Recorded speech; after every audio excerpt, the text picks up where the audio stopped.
దేశ చరిత్రలో ఏ ప్రభుత్వం కూడా సాహసోపేతమైనటువంటి నిర్ణయాలు చేసే శక్తి గాని చేసినటువంటి దాఖలాలు గాని మనకి ఈ సువిశాల భారతదేశంలో ఇంతవరకు మనం వినలా కనలా.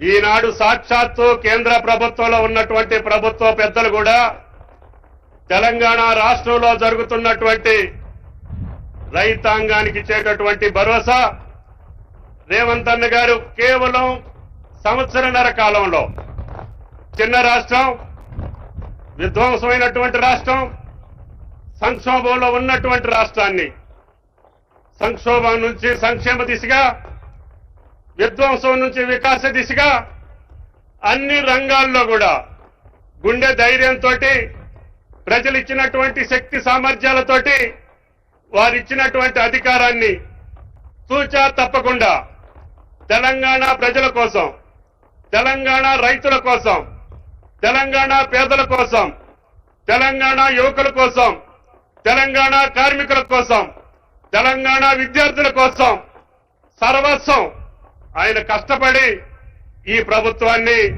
ముందుకు తీసుకుపోవటంలో ఈనాడు అన్ని రాష్ట్రాల ప్రజలు, ప్రభుత్వ అధినేతలు కూడా మన పథకాలను చూసి ఇన్ని పథకాలు ఆ రాష్ట్రం ఏ రకంగా అమలు చేయగలుగుతుందో పరిశీలించండి అని చెప్పి పంపించే స్థితికి ఈనాడు భారతదేశంలో ఉన్నటువంటి మిగతా రాష్ట్ర ప్రభుత్వాలు తెలంగాణ వైపు చూస్తున్నాయి.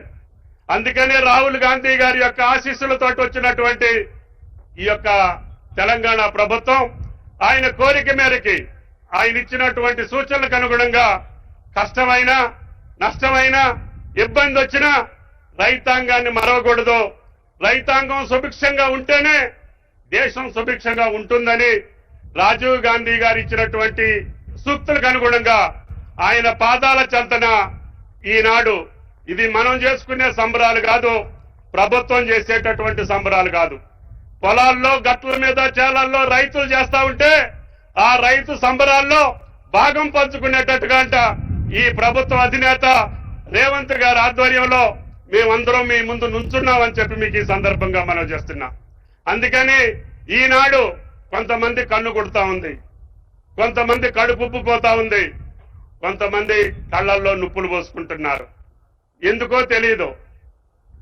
కేంద్రంలో ఉన్న ప్రభుత్వ అధినేతలు కూడా ఇంకా అది చేయలేదు, ఇది చేయలేదు, రుణమాఫీ పూర్తి కాలేదని మా ముఖ్యమంత్రి గారు పార్టీ ఎన్నికల ముందు చెప్పింది 2 లక్షల లోపు ఉన్నటువంటి రైతాంగానికి మేము రుణమాఫీ చేస్తామని. ఆయన మాట నిలబెట్టుకోవటం కోసం స్వాతంత్ర దినోత్సవం రోజున మేము 2 లక్షల లోపు ఉన్నటువంటి 25 లక్షల చిల్లర రైతులకి 21,000 కోట్లు వాళ్ళ ఖాతాల్లో జమ చేస్తే ఈ దేశాధినేతలకు అది పట్టదు.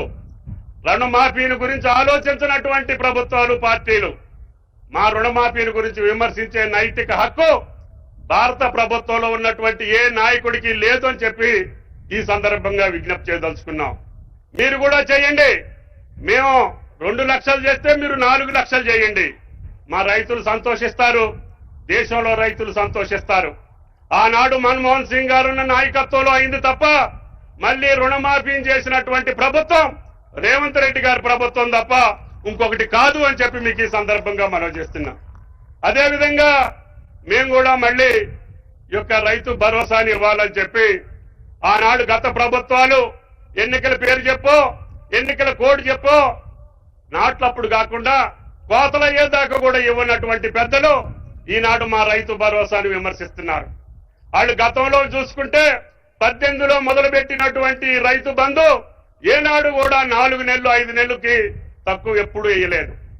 కానీ మన ముఖ్యమంత్రి, ప్రజా ముఖ్యమంత్రి రేవంత్ రెడ్డి గారు అన్న కష్టాలున్నా మనం పంట కాలానికి వేయాలి, రైతు ఇత్తనం పెట్టుకునే రోజుకి ఆయన జేబులో డబ్బులు ఉండాలి, నాటేసే ముందే నువ్వు డబ్బులు ఇవ్వాలని చెప్పి భట్టి గారి మీద ఒత్తిడి తీసుకొచ్చి ప్రభుత్వంలో ఉన్నటువంటి మంత్రుల యొక్క సహాయ సహకారాలతోటి ఈనాడు ఒకే ఒక్క వారంలో ఏ చరిత్రలో లేదు గత 3 నెలలు 4 నెలలు వేసినటువంటి రైతు భరోసా ఆ రోజు విశ్వవిద్యాలయం నుంచి మేము ప్రకటించాం.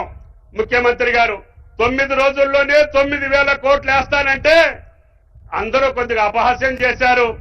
అదేవిధంగా దాన్ని కాదులే అని చెప్పి ధీమాగా పండుకున్నారు.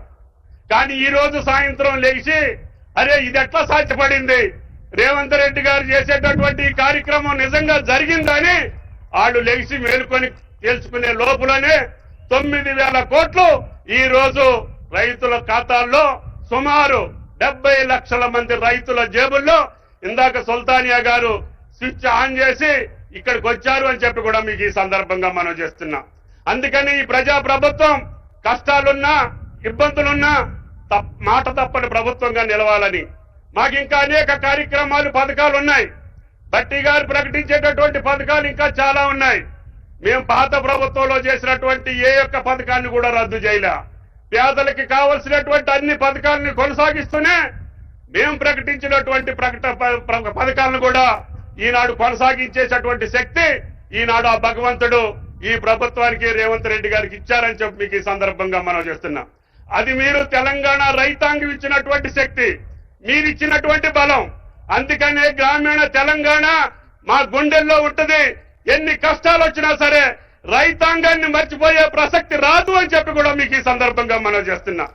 ఒకే ఒక సంవత్సర పంట కాలంలో 1,00,000 కోట్లు వివిధ రూపాల్లో రైతాంగాన్ని ఖర్చు పెట్టినటువంటి ఏకైక ప్రభుత్వం రేవంత్ రెడ్డి గారి ప్రభుత్వం.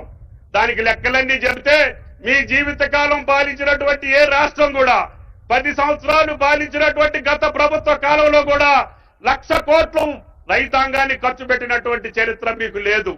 కాబట్టి ఈ యొక్క రైతు భరోసా గురించి కానీ రైతాంగ కార్యక్రమాల గురించి కానీ మీరు ఎక్కువ మాట్లాడి రైతుల్లో పలసబడొద్దని చెప్పి ఆ రాజకీయ పార్టీలకు విజ్ఞప్తి చేయదలుచుకున్నాం. ఇంకా మాకు చేయాల్సినటువంటి అవసరం ఉంది, ఇంకా మేము చేయాల్సినటువంటి పరిస్థితులు ఉన్నాయి. మేము ఇంకా వాటిని రూపకల్పన చేస్తున్నాం. తప్పకుండా మాకిచ్చినటువంటి 5 సంవత్సరాల కాలంలో మేము అన్నటువంటి అన్ని మాటల్ని నెరవేర్చి మీ దగ్గర శభాష్ అనిపించుకొని మేము రేవంత్ అన్న గారిని మళ్ళీ గెలిపించమని చెప్పి అడుగుతాం తప్ప వేరే లాలూచీ కార్యక్రమాలు మాకు అవసరం లేదు. ఆ రకమైన తల వంచేటటువంటి పరిస్థితి మాకు రాదు.